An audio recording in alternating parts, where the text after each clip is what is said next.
rockpooling vlog, but I'm going to do this time.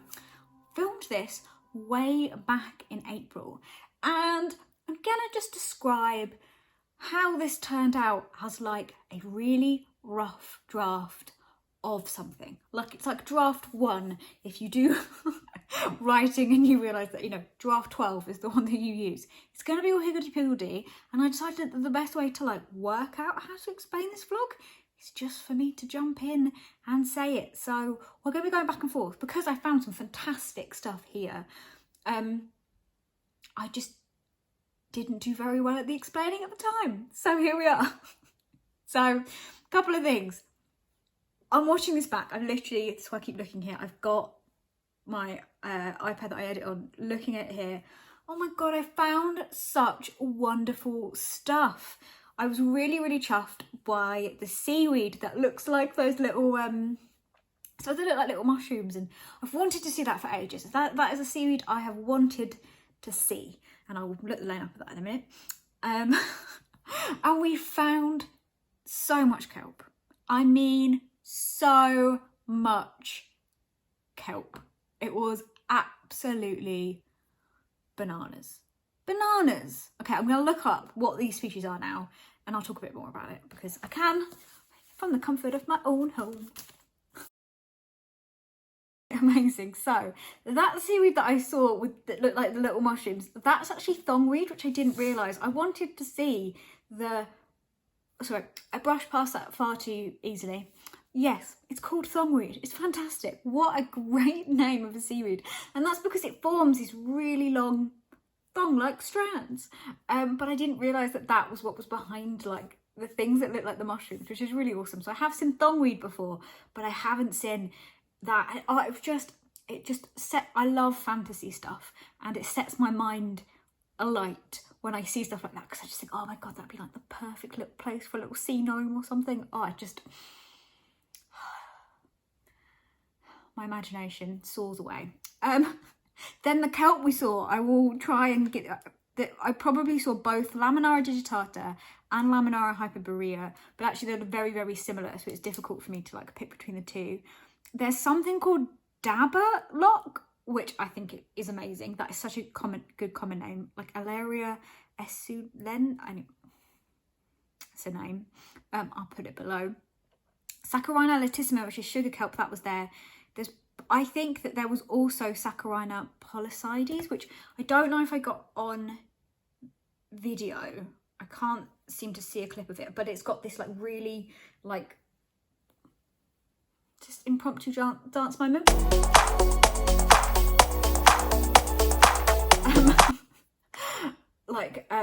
Bottom to where the holdfast is curvy stuff, which is just really cool. Amazing. Now the reason I'm jumping in here to say it, because I just have to say it, I've done a documentary, you can go check it out, about how amazing kelp is, but I have never ever come across a kelp forest as diverse, as fantastic as there. Not even close. Like, it was the most diverse place of kelp, and I wish I could have enjoyed experiencing it more. So let me explain that. The reason I'm talking about this now, and I couldn't put this video out there without me coming on to talk about it, even though it has to be inside, I'm compensating with this amazing cap, because it was an odd rock pooling session. Now, I'll put a clip in here and I'll put an arrow to where I was rock pooling. Someone new, someone completely different, which is exciting, but it also comes with its own things. Okay, so here is this clip. Well, I am starting this vlog at the end, so I have just been rock pooling, and I wanted to start by showing you just the stark contrast of what it looks like normally, so that when I show you the next clip of it being low tide, you will just see how much of that sea is exposed.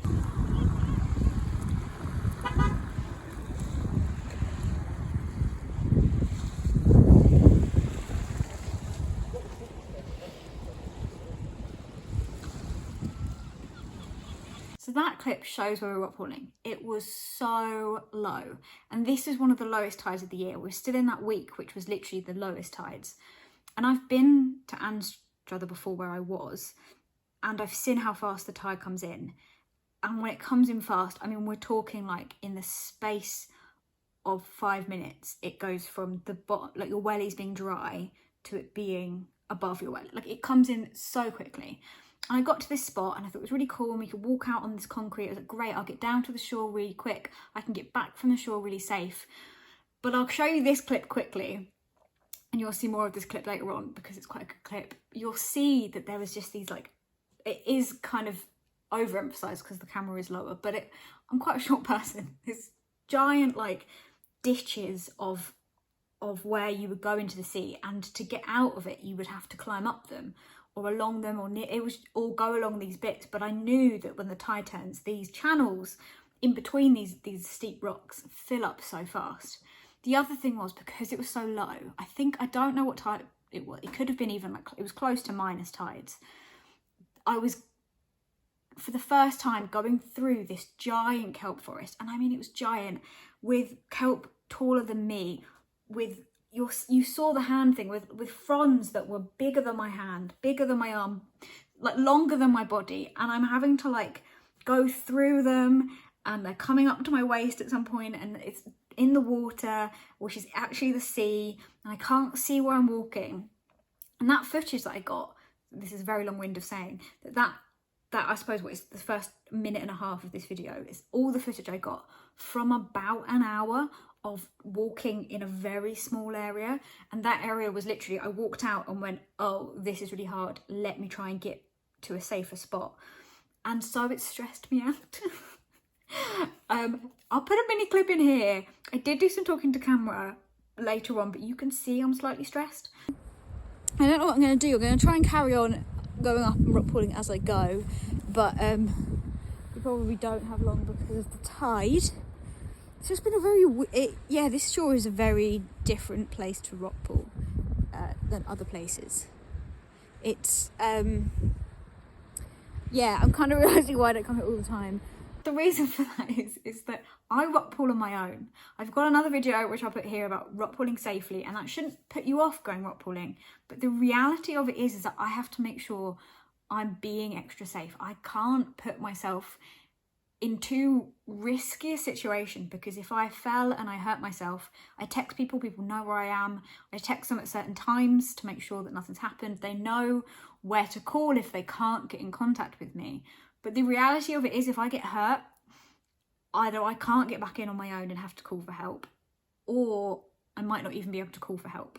So if I have a gut feeling of like, I had to act on it. So what I did was I filmed this fun clip, which you'll see in a minute, because I had to, and then I scarpered it up the shore as quickly as possible, and we rock pooled from what I thought was like mid-shore, but actually that was probably just the lower shore and not the sea. I was in the sea before. It was just super, super low. So I recommend Anstruther is like would be amazing, I imagine. I don't know about snorkeling there, like the currents and stuff, I don't know. But it would be great to snorkel in, because when that kelp is up and in the water, you'd be able to go through the kelp and all the fronds would be up. The kelp is a nightmare when it's out of water and it's just heavy and it's weighing down and it's slippery. So I do that. There's also some other stuff I'm going to jump in and explain, but we're going back to it. Stick around, because there's really, really cool stuff that I found after the thing. But the kelp, I can't tell you how important that is. So important. It's amazing diversity. It does so much for the planet. I won't start talking about it now because I will not stop, and I've already spoken enough. But go check out my documentary on kelp. I'm likely to do something similar in the future because I'm a little bit obsessed. I love it. I love it. I literally filmed this 5 seconds ago, and now I'm editing it. What is this? Why did I hold my chin? What? Just look at how incredible kelp is. This seaweed is absolutely ginormous. This is just the holdfast as well. I didn't take this off. This was just washed up. But what a great example. And I mean, these are small fronds. Look at the size of the fronds here. Like, I could literally, like, these are just how tall the leaves basically, although they're called fronds, of seaweed. This seaweed are, this is absolutely bonkers. And this is amazing stuff. So kelp, I've got a documentary series on, which you can go and check out, but kelp really protects the shore, because when the waves hit a wall or a massive giant habitat like this, full of these really strong and, well, yeah, just really strong giant seaweeds, it really knocks the power out of it and shelters the rest of the shore. It's so cool. Start doing some weight workout. See, hit back out. There we go. Maybe not. Oh, it's so awesome. Go kelp!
Another stalked jellyfish. We last found one last year in St Andrews, and we just found one now, but it was so much tinier than the one before. It was about half the size of...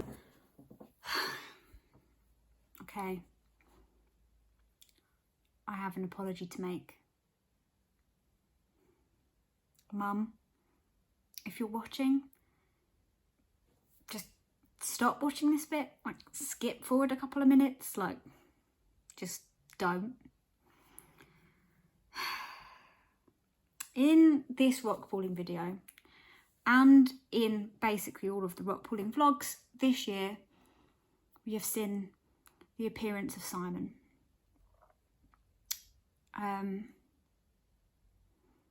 It's very annoying and frustrating that Simon keeps appearing.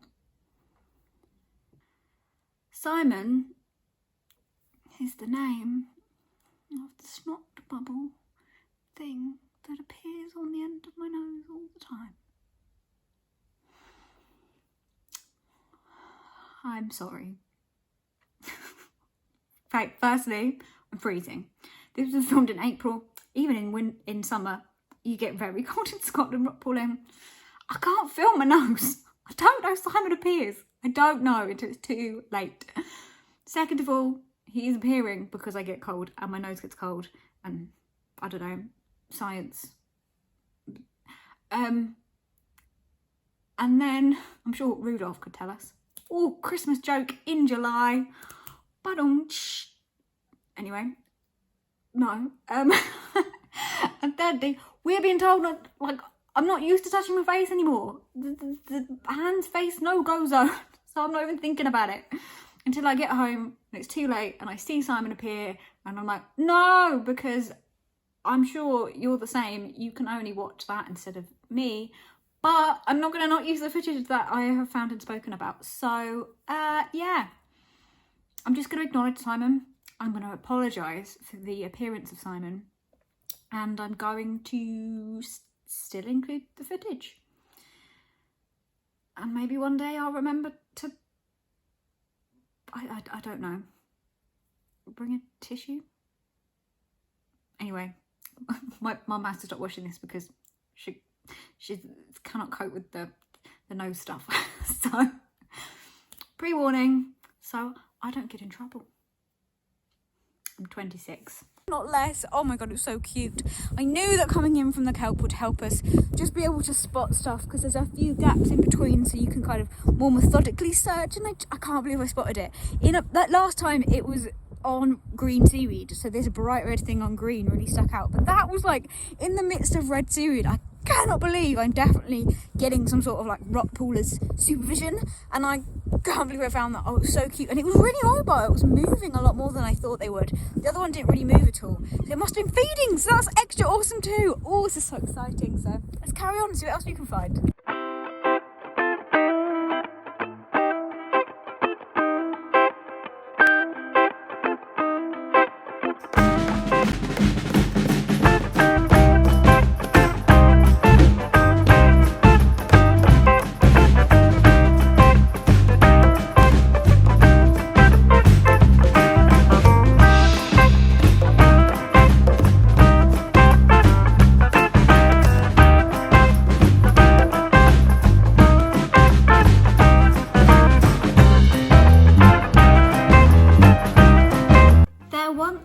A girl who looked at a rock, or the underside of a rock to be more specific. She looked at that rock and she saw a tiny weird white thing, and it maybe moved. So she maybe filmed it for a few seconds and then thought, that's not alive, you silly girl, you are recording a bit of sand, shell, random thing, thinking it's alive for the millionth time. She then got home and looked at the footage and thought, maybe this is alive. And then she thought, I don't know what you are at all.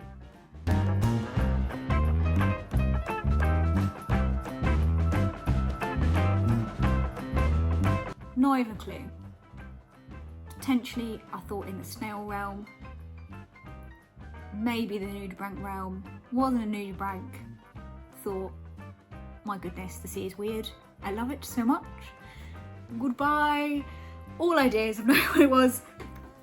Then the girl, then the girl went rockpooling in this video, which will appear up here, and she was looking for another weird, possibly have no idea what it is, snail thing, which again turned out to be a weird type of snail thing, and she doth saw, because it's a story, and therefore we're going to talk like that. I don't even know if it's Old English. And she found the thing that she thought it was, hopefully, fingers crossed, I think, oh, it comes in orange form. I didn't see the orange form. Laminellera persicua, an unusual mollusk with an internal shell, recalling the unrelated features to a true sea slug. See, kind of snaily, kind of nudibranchi, and it's apparently widespread. I don't know how people know that because it looks like nothing, but is something. It's alive! Yeah, I thought this was really awesome, and I only got that footage from it. I don't even think I got a picture. I love finding stuff like this because how much stuff does a woodchuck chuck? A woodchuck could chuck wood. I don't know what. I don't know how many coffees I've had today. I don't know what exists on the rocky shore because there must be so much. There's just so much. It's just never ending, and it is amazing. And every little thing is weird. So that girl learned a lesson that she's going to continue filming sand. Oh, it's the amount of times I've filmed something and said, oh, the master of camouflage. This is a fish. And it turns out to be a rock. Too many. I have to do some bloopers one day. Okay, but that was all. Continue.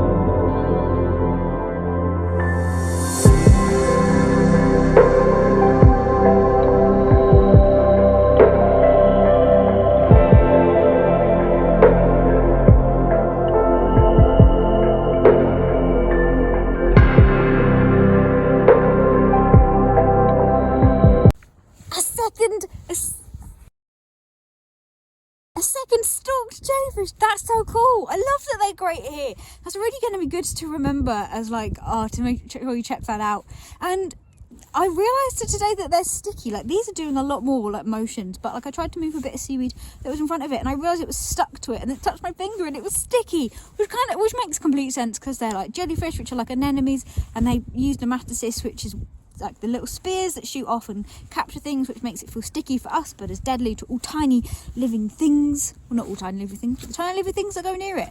So that's really awesome. That's really cool. I just love seeing them. They're just so cool and so amazing. And then I'm also really surprised every time I do see them because they're so tiny and delicate and weird. They're all the things I love. Oh, it's so cool.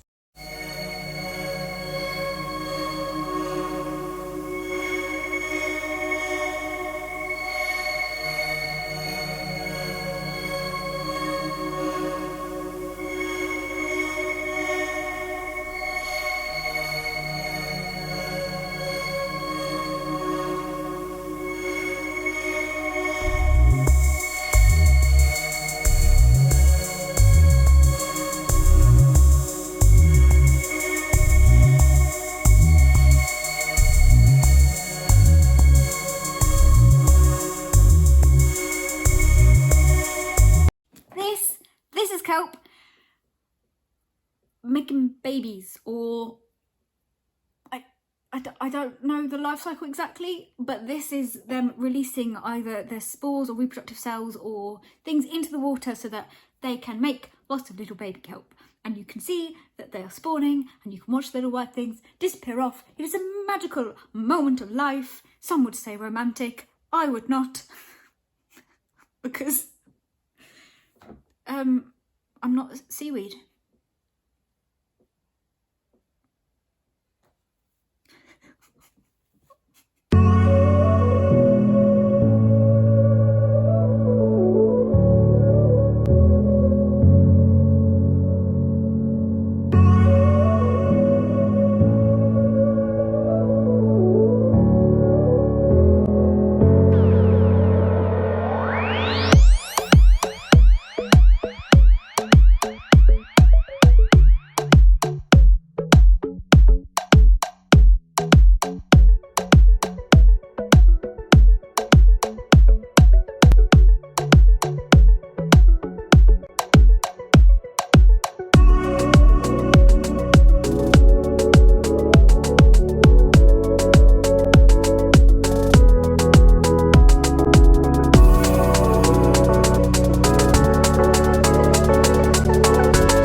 That is quite simply it from me for this week. Please, as always, subscribe and share if you like this content, and I'll try and bring you this exact type of quality content for the future. Have a fantastic week, stay safe everyone, and I will see you next Wednesday with another video. Bye!